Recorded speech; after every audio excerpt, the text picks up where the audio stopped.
Good day, everyone, and welcome back to the studio for another day and another session. Today I wanted to do a quick little video on prepping canvas for paintings. One thing that I'd like to do as I'm trying to be a professional artist, I know a lot of people struggle with inspiration on what should I paint, and I found a little hack that works really well. So let's say you want to paint maybe a painting of an arbutus tree. Instead of saying I want to paint an arbutus tree, you can say I want to paint an arbutus tree series. Or, for example, I want to paint a polar bear, like the guy behind me here. Instead of saying I want to paint one polar bear, you can say I want to paint a polar bear series. So this will also help to force you into coming up with new concepts and compositions for the same subject matter. And so right now for my arbutus tree series, I have 5 paintings in mind that I want to do. So that'll just help you sort of scale up your production. It's also, I find, it's a really good learning opportunity to do the same subject matter over and over and over. I find my skills really improve more quickly this way as I tackle subject matters more than once. So it's obviously that repetition that's really helpful. So when I'm doing my series, obviously I want to plan out more than one size. I'm trying to sort of think about what clients might want. And usually, they have different price points and they have different sizes of rooms and things and needs for the artwork that they want. So I like to sort of offer enough option for them.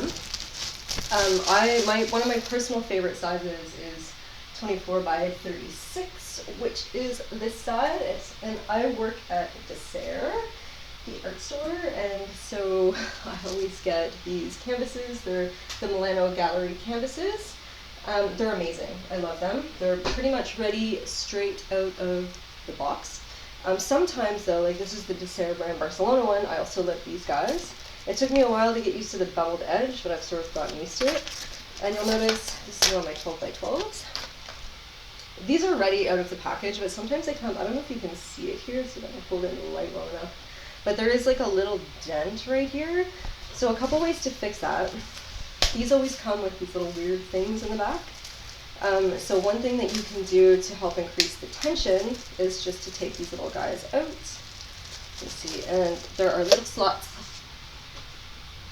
in the back of here, and you can actually just stick these in here. And I should probably put it on the other angle, but this helps to tighten the canvas.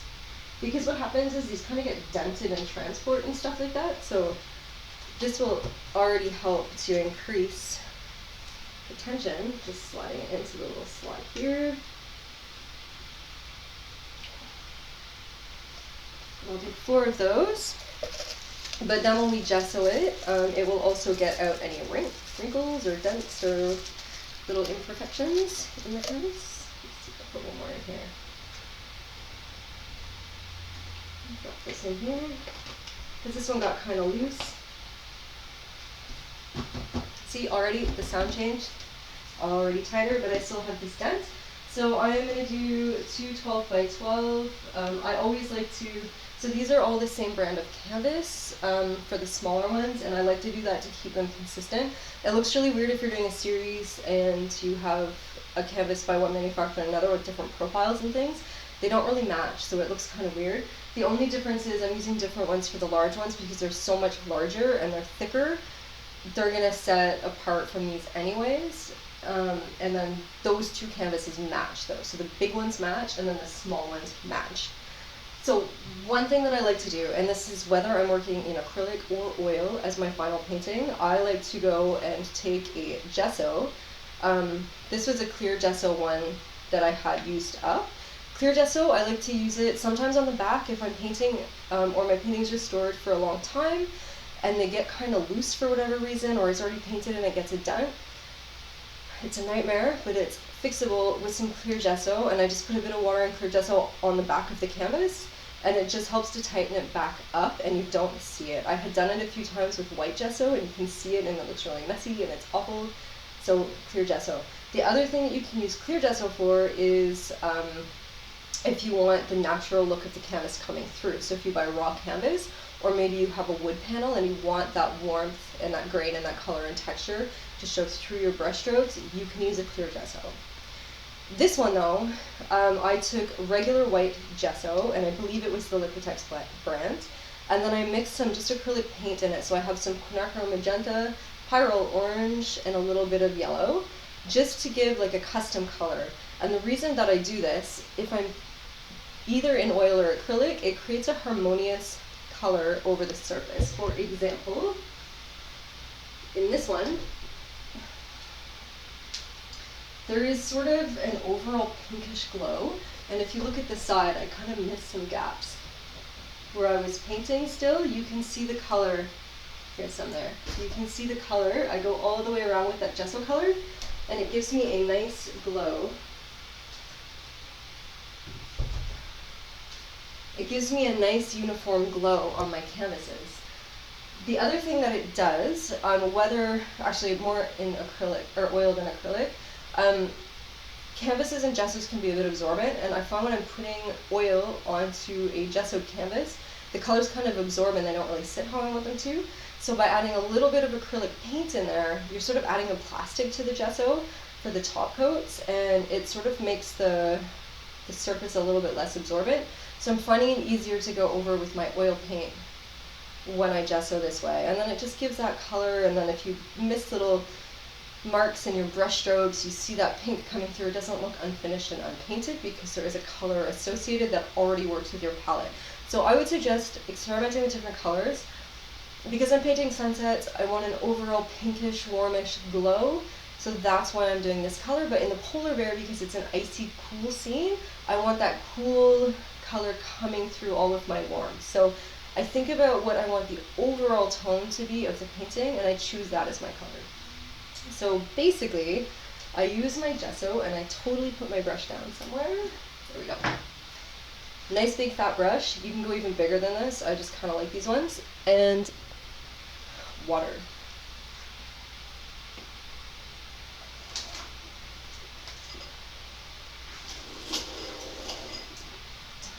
So I'm just going to set this here. Okay, so I'm going to try to do this facing the camera because I do realize that my sound is terrible. It is a known issue. I am buying a new mic, so hopefully it will help with the sound. But usually what I will do, it's easier to do this on a flat surface for these small ones, but I'll just put a bunch of this on here and like literally just goop it on. And I'm trying to go as even as possible, but even still, it's nice sometimes to have some brush strokes in it already, because it can kind of just give an interesting look to this surface. So I'm just going to prep. I already did my one painting. It's kind of my proof of concept. There's things that I want to improve on it. I could work forever and be a total perfectionist on that one painting. It gets to a point though where the painting is good enough. It's really good enough. You're like kind of satisfied. You still see things that you can tweak, but honestly, perfection is the enemy of finished. So at some point you just need to finish the paintings. So I get to a point where I am overall happy, even though maybe there's some things that I can tweak on it, and I stop there. And then because I'm doing series, this is where I have the opportunity, put some more on here. This is where I have the opportunity to go in and sort of think about and address those things that I would have changed in the first one on the next pieces. So while these store-bought canvases are all ready to go straight out of the package, they're already gessoed. They're designed to be like plug and play basically. I'm gonna get really fancy here. I usually wait for this to dry, but because I'm filming this. They're generally made to plug and play, but I do like to do this extra little prep. So I'm gonna let this dry. I'll set it here out of the way. Running out of space in my art studio. It's kind of thin for now. I'm gonna let it dry. So what's gonna happen is gesso really shrinks when it dries, so it tightens everything up. I once made a hand-painted corset for this fairy ball we were going to. I spent weeks on it, but I created the corset in canvas, and then I put it on myself and gessoed it, and the snug factor was amazing. I was surprised. I don't know how healthy that was, but whatever, it was a one-off, so I definitely had gesso all over my skin. It does seep through a little bit, so that was funny. So I'm just gonna also gesso this. Now I will have all of my panels ready to just go forward. So this is another thing for production and prepping your works, and just making sure that you can stay on some kind of schedule with things. I know even if you're doing it as a hobby, like, you don't want things to get in your way of ideas and producing, and I like to try to make that whole process as easy as possible, because if I run into anything blocking my process, I tend to get overwhelmed and not do anything. So I really like to plan ahead in the easiest way possible so that I can be as productive as possible. And having series ideas as opposed to one-off painting ideas is a good way to go.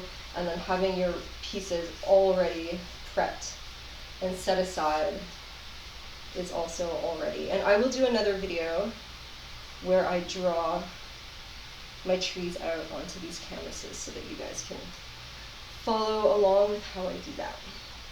Alright, so this is number 2. I'm going to set it over here.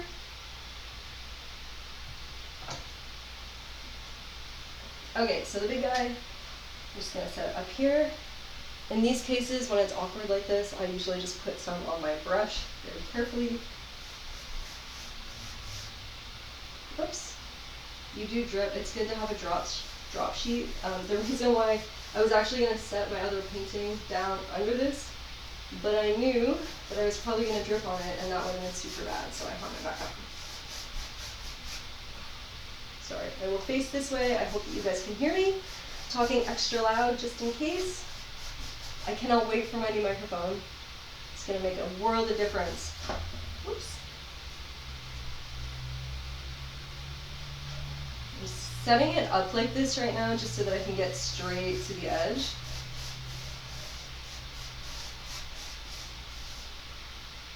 So you can make yourself custom colors for this, and I think anything that you do to sort of differentiate your work and make it unique and yours and to your style, even just having a color that's uniform across all of your bodies of work will help to create that uniform feeling.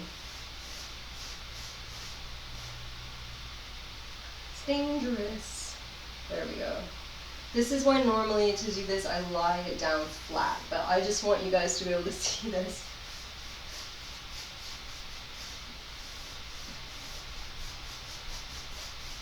I do kind of like X moves with my hand.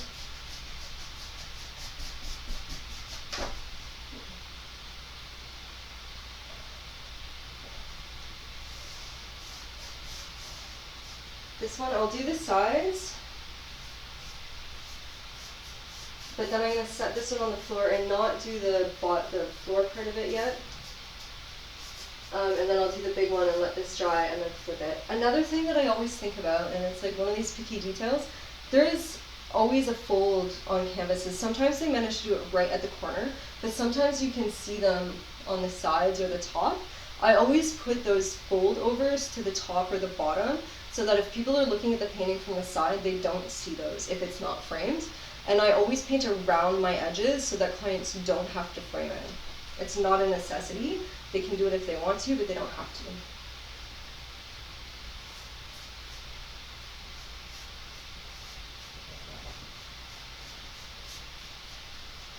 Okay, so this little guy is done. So I'm just going to take him off. I think this is a French thing. I'm giving objects gender, which is ridiculous, but that happens in French language.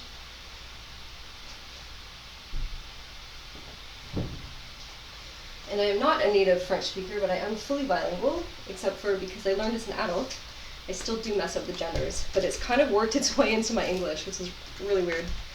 I never used to do that before I learned how to speak French. So this one, I'm just going to undo it. This is a gallery. This is called a gallery format, where it's thicker. It's about, I think, 1.25 maybe? Oops. I think it's, yeah. This one is, yeah, 1.25 inches deep is the gallery standard.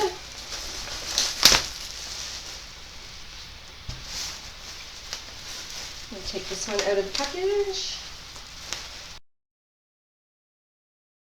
And this easel is pretty cool.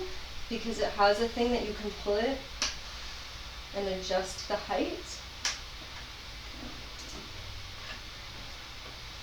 And there are actually easels that you can lean back fully and make them,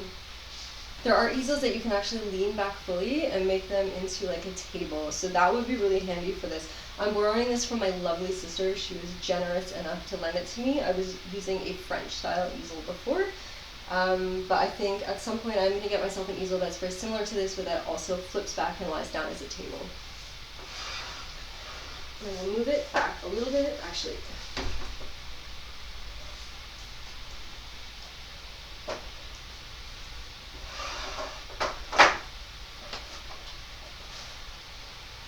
Okay, sorry guys, I had to juggle my studio a little bit because I was running out of space there. I'm trying to keep it condensed so I can film, yet I need the room to work, so learning curves of filming. So again, this one, you know what, I can just sort of, I have a drop sheet down there, so I can do this. Okay, so as this is quite messy, trying to do it standing up like this, highly do not recommend.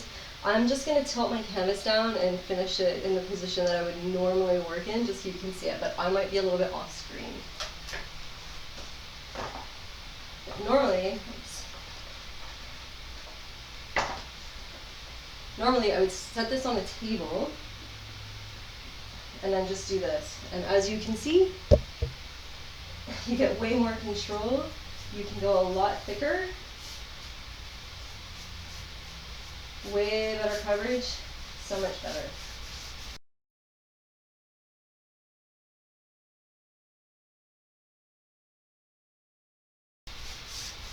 Alright, I'm just trying to fully spread this out so it's even. And then I'm going to put my brush into water so it doesn't dry out. And I'm just going to set this up here.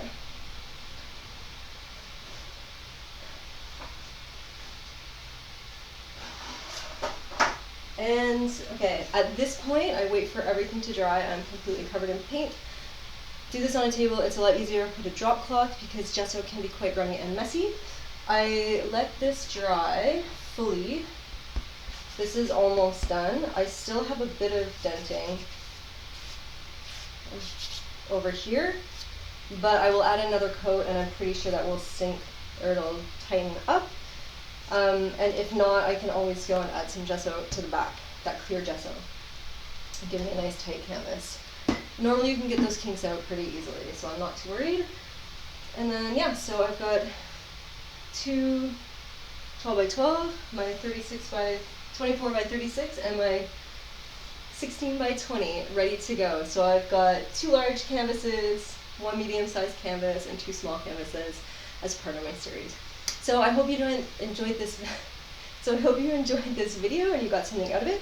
I'm going to do another video shortly about how to draw your image onto the canvas, so that you can see that as a next step. And I will be filming these as tutorials.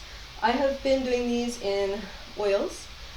It's just a change for me. I normally work in acrylic. I like the speed of acrylics. I like the blendability of oils. I like the crisp edges of acrylics. I like the softness of oils. So I usually try to pick the medium that best suits what I'm aiming for.